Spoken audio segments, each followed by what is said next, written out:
Hello, good morning सगळ्यांना. तर आज आहे दसरा. दसऱ्याच्या सगळ्यांना हार्दिक हार्दिक शुभेच्छा. इथे मी सकाळी ना गाड्यांची वगैरे पूजा करून घेतली आणि हा दसरा सगळ्यांना समृद्धी आणि भरभराटीचं जावो हीच ईश्वरचरणी प्रार्थना.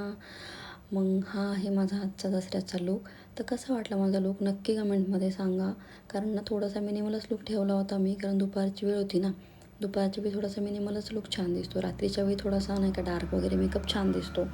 त्याच्यानंतर मग आवरून खाली आलो. खाली येऊन मग सगळ्या गाड्यांची पूजा केली आणि मग आदूला आहे ना मी सिम्पलच कपडे घातले होते, कारण ती थोडीशी किरकिर करत होती, कारण तिला झोप आली होती. तर म्हटलं मग जेव्हा बाहेर जाऊ ना तेव्हाच तिला मग छान आवरेल आणि मग तिचे फोटोज वगैरे काढेल.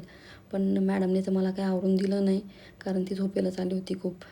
मग त्याच्यानंतर युदू येण्यासारखा माझ्या मागे मागे करत होता. त्याला वाटत होतं की आत्ताच्या आत्ता भूर जायचं. मग आलो शॉपवर पूजा केली, गाड्यांची पूजा केली. आणि हा टेम्पो आम्हाला ना शॉपवरच लागतो, म्हणून आम्ही तो घरी आणत नाही, तिथेच ठेवतो शॉपवर. त्याच्यामुळे त्याची इथे पूजा केली आम्ही. आणि थोडासा पाऊस पडल्यामुळे ना चिखल झाला होता सगळा तिथं आजूबाजूला शॉपच्या. मग आहे ना शॉपवरच थोडा वेळ थांबलो, कारण शॉप म्हणजे जी पोरं होती ना ती पण आली होती. मग त्यांना नाश्ता वगैरे दिला आणि मग दसऱ्यानिमित्त ना यांना मिठाई दिली आम्ही मुलांना सगळ्या शॉपवरच्या. त्याच्यानंतर इथे ना विहिरीमध्ये इतकं स्वच्छ पाणी होतं ना, मस्त. आणि मासे होते, आम्ही खायला पण घातलं माशांना.